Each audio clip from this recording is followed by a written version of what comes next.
Alright, so we have an Elliott Electric 80 wide. Tevin strapped in. I'm gonna pull my pickup truck. See if he go. See Tevin's face hanging on for dear life. And we are inching our way, gaining some line at the button. Bugger strong.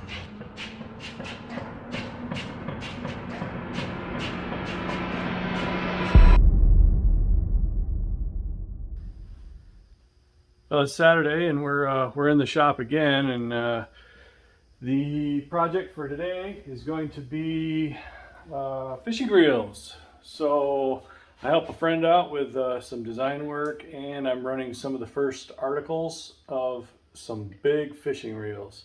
The one we're going to do today is kind of the same, but it's smaller.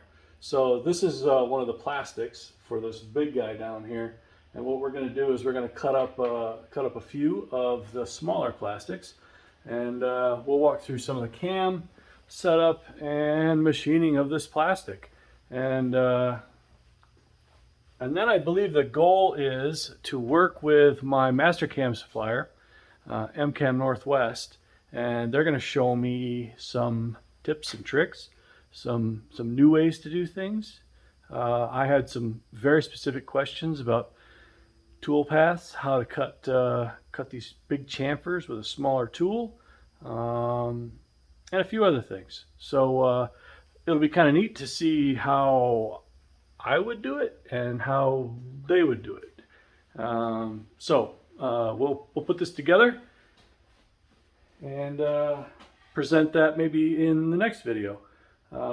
And then I believe they're going to also host that on their site and make that available. So anyway, MCAM Northwest will be involved in this to some extent, and we'll see what the finished product looks like and how much efficiency we gain and how much easier it is to work with. But for now, we're just going to design up and work with some high density polyethylene, HDPE, plastic, and chop this stuff up, make some fishing reel bodies. These are powered fishing reels, so it's a conversion that bolts on to the end of this guy, and big strong motor, and it turns it into a winch that can pull up 500-pound marlin no problem. So that's what we're making, and let's get to it. I've got SolidWorks open, and I've got the two pieces for this fishing reel shown here. There's the back side. We're going to cut this side first. I've got a simulated piece of 12-inch square plastic, which actually came in 11 3/4 in both directions, but it's 3/4 of an inch thick, so that'll be the finished size on both, so I won't have to do any surfacing on this guy. The goal is to cut this in kind of the most efficient way possible. Now you can see on the back side here, I've designed it so that it's got these chamfers, which will allow me to cut down on the Z from this side as far as I need to, and then clean everything up with these chamfers, especially on this part right here. So I only need to cut down to the edge of this chamfer or a little further. The part remains bound to the whole piece of stock, so I should be able to just clamp this down with some C-clamps or whatnot, whatever I have out there, and then just run the tooling around, pull it out. I'll saw this stuff off, real loose bandsaw, and I use, on the big ones, I use these two end holes to hold it down.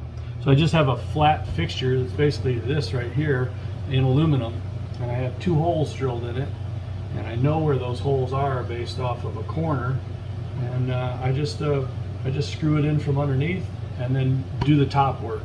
Unscrew it, put a new piece in, screw it in, do the top work. So not the fastest way to do it, but again, here I'm not a production facility.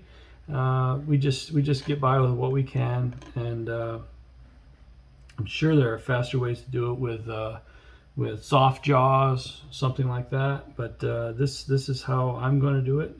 Quick, down and dirty. I don't invest a lot in fixturing because this is not my bread and butter. I'm just helping a friend out, crank some prototype parts out. So that's what we got in SolidWorks.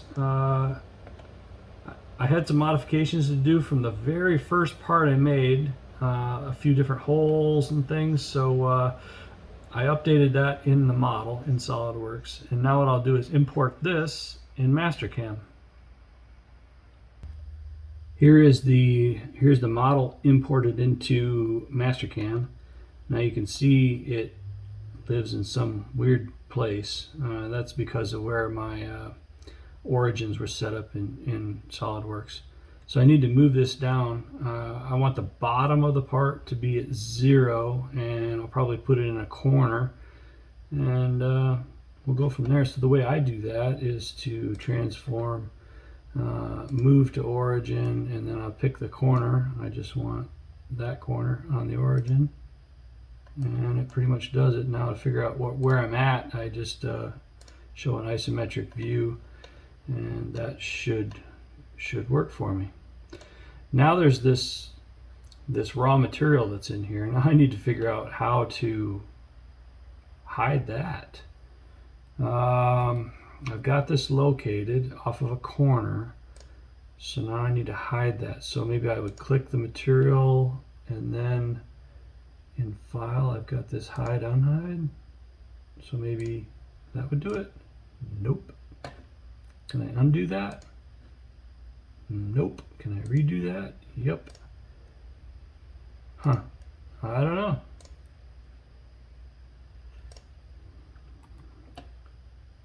Take this and delete it. Hit delete key. Huh, that seemed to work. And it left an outline too. So that's pretty cool. But I have the wrong side up. I need to cut the other side. Okay, so I got to flip this thing. So how would I do that? You know, my workflow is probably not ideal, and this is where MCAM is probably going to show me a lot of tips and tricks. But what I'm going to do is go to transform. First thing I'm going to do is view the edge. This is, now I'm self-taught at this, so don't be too critical out there, guys. But so I got to transform now, rotate. I got to pick everything and selection, and then I know on this new one you can just do this. And now I got to click it in, but I want this to be a move and not a copy. Accept it. Okay. Now if I do my view isometric, that looks correct, but I got to move that corner back to 0. So then I'm going to go transform, move to origin, that corner, and now we're back in. The bottom side is up, or the side I want to cut is up, and away we go. Now we just start picking tools and selecting tool paths.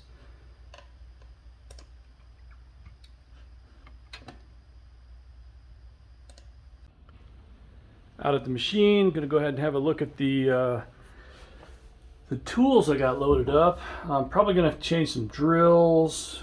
I think what we're going to use is this 3/4 3-flute. I got a ball right next to it.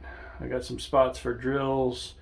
I don't have a tap in that guy. This is also 3/4. It's a 2-flute. It's way out there. We're going to use that. It's 5/8. Little chamfer mill. I got a 1/4 inch right there. I'm probably going to spot face some of the holes. I got another spot for a drill right there. So that should work pretty good. Just going to have to change a drill out or two. Do a bulk of the work with probably this 3/4, and then I might use this guy right here, or more than likely that little 1/4 inch guy right there. So we'll see, but just seeing what's available.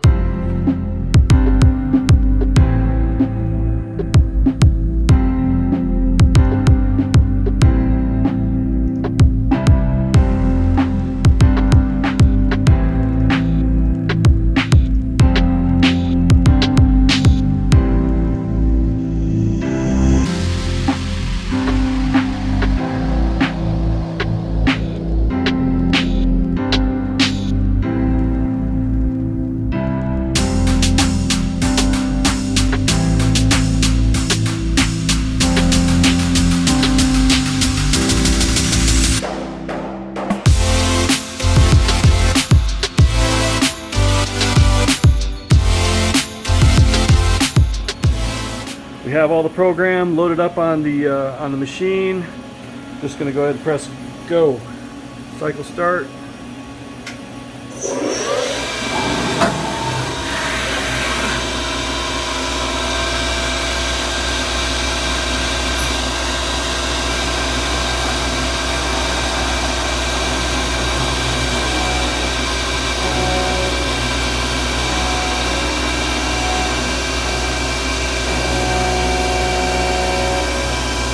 Get a lot of chips built up on the end mill.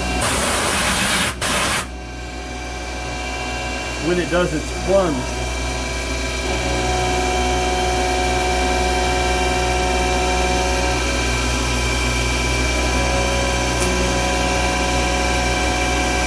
so this is a pocket program.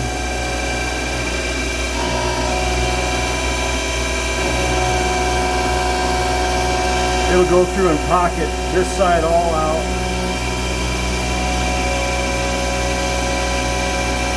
And then switch to the other tools.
Okay, now that we run those through the bandsaw, they fit together, and the next procedure is to bolt these things down to a fixture plate and cut the back side. Well, we powered through 8 of these things. That's half of what we need to make this time. These took 13 minutes to complete. So the one side of one reel, 2 parts, 13 minutes. So we'll see what kind of improvements we can make in both the efficiency of tooling usage and the speed at which we can cut this thing, maybe even the surface finish. We'll see what improvements we can make with my friend John's help over at MCAM Northwest. So until next time.